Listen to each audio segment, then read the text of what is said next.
Dans une paisible ville du Kansas, où les champs de blé s'étendaient à perte de vue et où le vent semblait murmurer des histoires d'autrefois, vivait une jeune femme nommée Emily Carter. À 25 ans, avec ses cheveux châtains souvent attachés en queue de cheval et des yeux empreints de la force que seuls les défis d'une petite ville peuvent forger, elle travaillait chaque jour comme serveuse dans le dîner local où les habitants se retrouvaient autour d'un petit déjeuner réconfortant et d'un désir partagé de nouveautés. Mais pour Emily, chaque jour se ressemblait.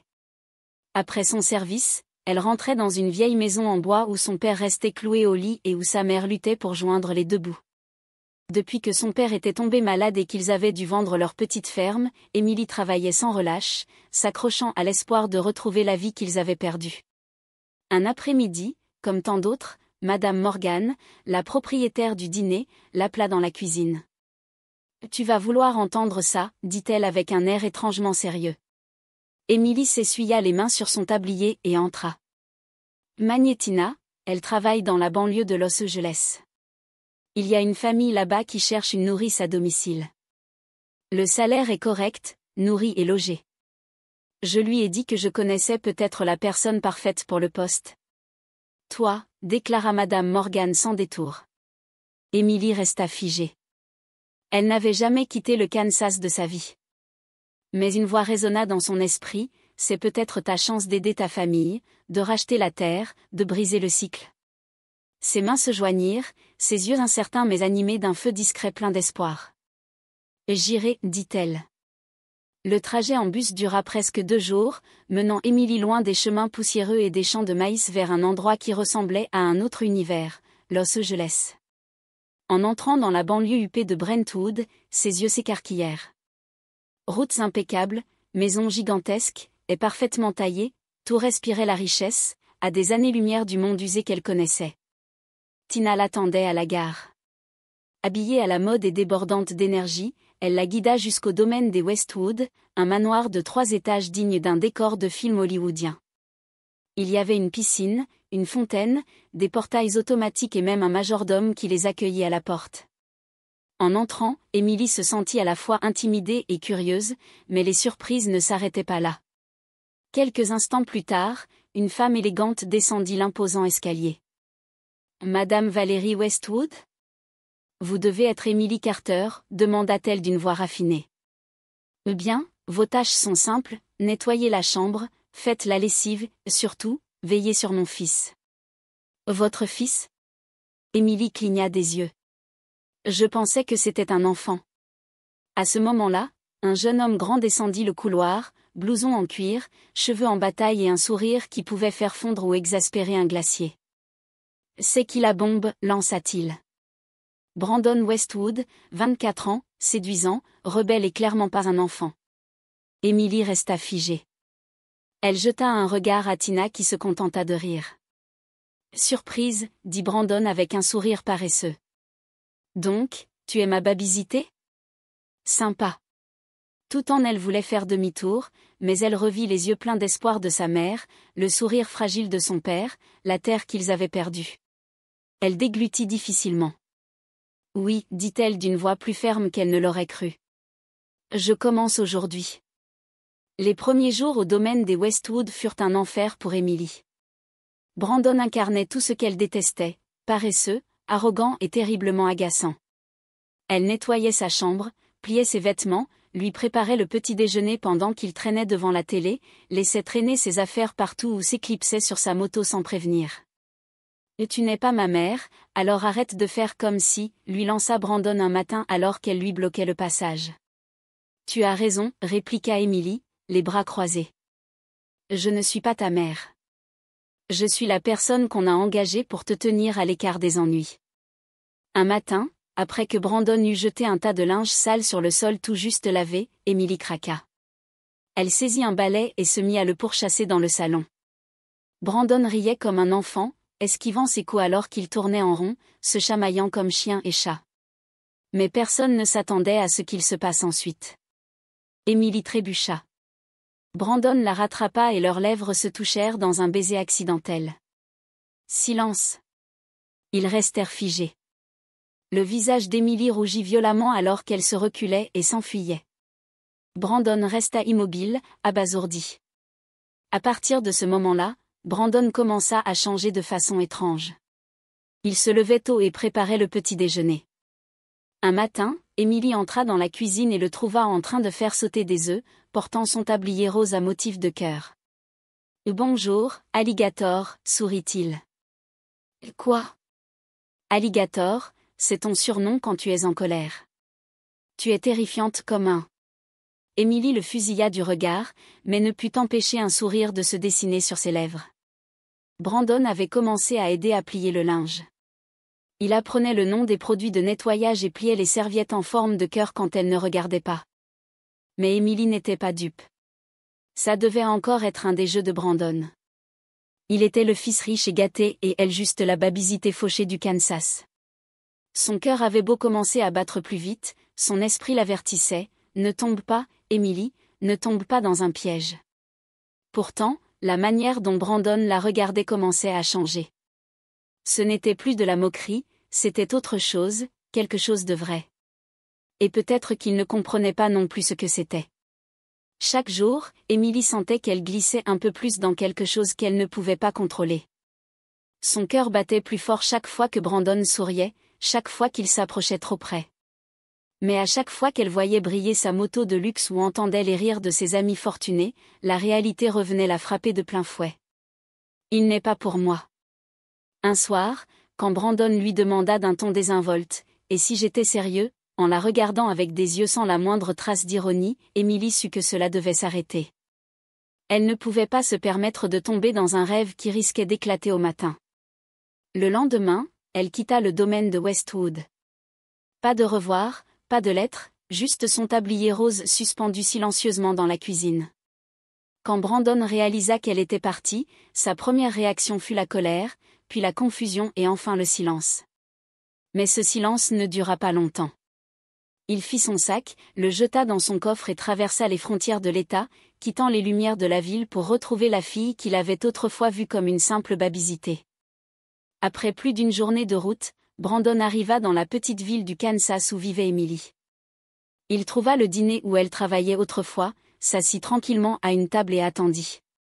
Quand Emily entra, les mains encore poudrées de farine, ses yeux tombèrent sur Brandon, assis en silence dans un coin. Son cœur manqua un battement. « Et tu sais que tu me rends fou, mais de la meilleure des façons, dit Brandon en se levant. « Qu'est-ce que tu fais ici » souffla-t-elle. « Je suis venu pour suivre la seule personne qui m'a jamais fait me sentir chez moi, répondit-il sans hésitation.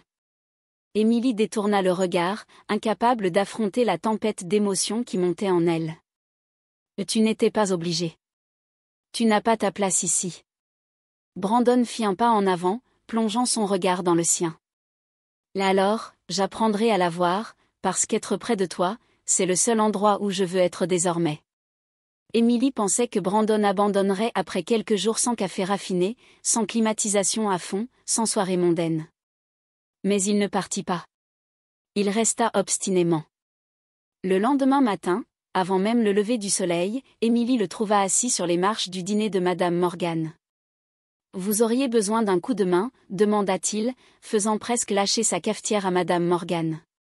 À partir de ce jour-là, Brandon fit tout. Il lavait la vaisselle, portait les plateaux, essuyait les tables. Il était maladroit, renversait du café sur les clients, faisait tomber des fourchettes, mais il s'inclinait, s'excusait et continuait. Comme si se faire crier dessus était une bénédiction, Emily l'observait depuis la cuisine, secouant la tête, incrédule. Le garçon qui se moquait autrefois de ses pliages de serviettes faisait briller maintenant les cuillères comme si sa vie en dépendait, et il ne s'arrêta pas là. Brandon aida Madame Morgan et la mère d'Emily à s'occuper de son père. Il portait du bois, réparait une fuite, faisait de la soupe selon les anciennes recettes de la famille.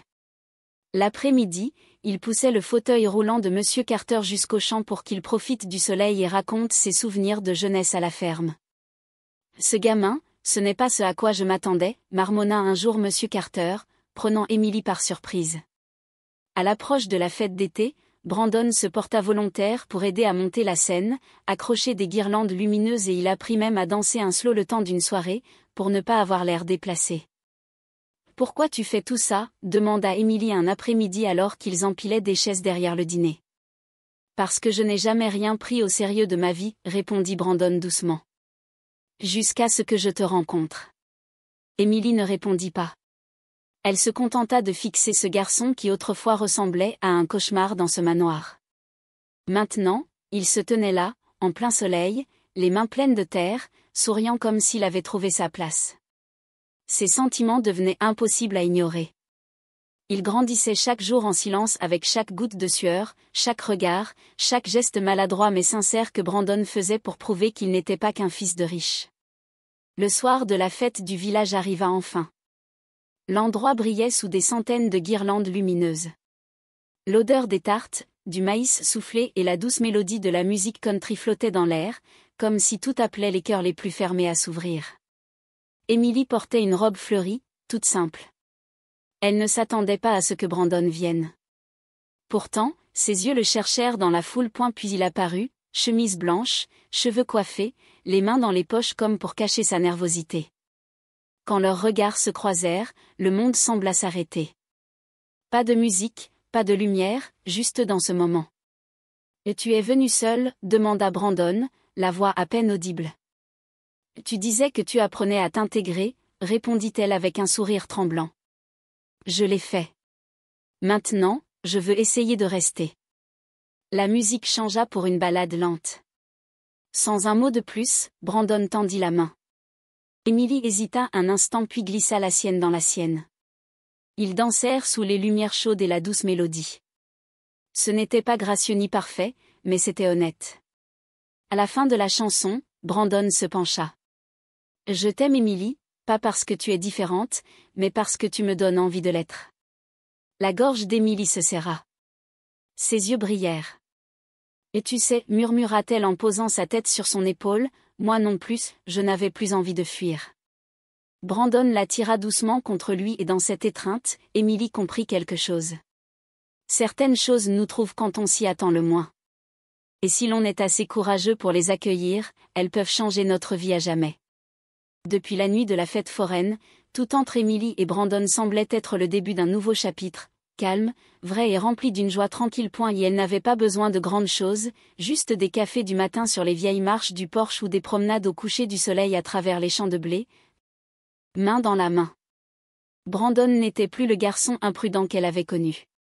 Il avait appris à aimer le silence, à chérir la simplicité, à aimer Emily comme elle en avait besoin, pas comme il l'avait fait autrefois. Quelques semaines plus tard, Brandon ramena Emily à Los Angeles, non pas comme nounou, mais comme la femme qu'il aimait. Lorsqu'ils arrivèrent au domaine de Westwood, Madame Valérie les attendait déjà sur les marches, son regard n'étant plus sceptique. « Et tu l'as vraiment ramené ?» demanda-t-elle, un sourcil levé. Brandon sourit, serrant plus fort la main d'Emily. « Oui, maman, et je ne peux imaginer personne de mieux pour moi. » Madame Valérie observa Emily un long moment puis hocha doucement la tête. « Bienvenue dans la famille. » La vie s'écoula paisiblement après cela, jusqu'à un matin ensoleillé où Brandon accueillit Emily avec un sourire mystérieux. « Où est-ce qu'on va ?» demanda-t-elle en le voyant préparer la voiture. « Une escapade surprise. »« Apporte une robe blanche » répondit-il avec un clin d'œil. Ils arrivèrent sur la côte de Santa Barbara en fin d'après-midi, où la lumière du soleil dansait sur les vagues. Alors qu'Emily se tournait vers la mer, Brandon s'agenouilla derrière elle, tenant une bague simple mais éblouissante qui scintillait dans le soleil couchant. « D'Emily Carter, dit-il. » Elle se retourna, les mains couvrant sa bouche. « Je n'ai jamais cru pouvoir prendre quoi que ce soit au sérieux jusqu'à ce que tu entres dans ma vie comme une tempête douce. S'il te plaît, laisse-moi être celui qui méritera ton « pour toujours », car tu as déjà changé le mien. » Emily rit à travers ses larmes. « Oui, murmura-t-elle 1000 fois. « Oui. » Peu de temps après cette demande au bord de la mer, Emily et Brandon décidèrent de se marier. Pas dans un hôtel luxueux de Los Angeles, pas sous des lustres dans une salle de bal. Ils choisirent un autre endroit, un endroit qui appartenait à Emily et qui désormais appartenait aussi à Brandon. Une petite ville du Kansas où leur amour s'était construit, un moment silencieux à la fois. La cérémonie eut lieu dans le champ derrière la maison des parents d'Emily.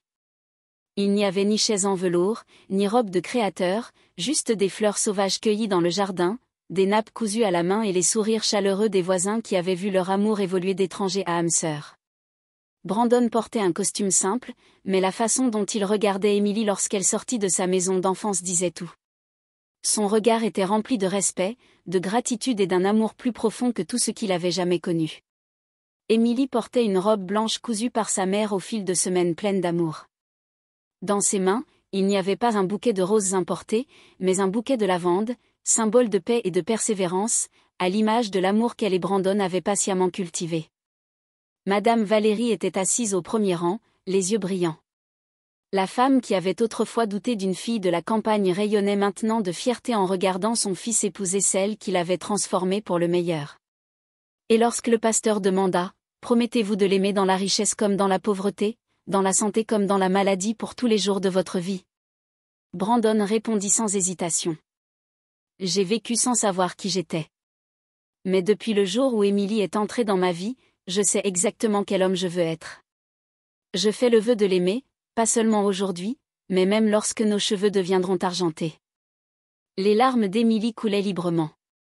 Elle serra la main de Brandon comme pour tenir une promesse qu'elle savait inébranlable. Après la cérémonie, au lieu d'une réception luxueuse, ils célébrèrent avec des côtes grillées préparées par Brandon et le père d'Emily, des tartes cuites par Madame Morgan et du cidre offert par les voisins. La musique provenait d'un vieux haut-parleur, mais chaque note était remplie d'une joie sincère. Lorsque la nuit tomba, Emily posa sa tête sur l'épaule de Brandon. « Tu sais, murmura-t-elle, si quelqu'un m'avait dit qu'un gars comme toi abandonnerait tout ça pour rester ici, j'aurais ri. » Brandon embrassa son front. « Je pensais devoir aller loin pour trouver ce qui compte, mais il s'avère que c'était toi et toutes les choses simples que tu as apportées avec toi. » Ensemble, ils contemplèrent le ciel étoilé, les doigts entrelacés. Plus besoin de mots. Tout était compris dans le silence entre eux. Et ainsi l'amour entre un garçon de la ville et une fille de la campagne non seulement survécut, il s'épanouit, non pas parce qu'il était parfait, mais parce qu'il était vrai, né d'une terre humble et nourri chaque jour par un choix, pas un hasard. M.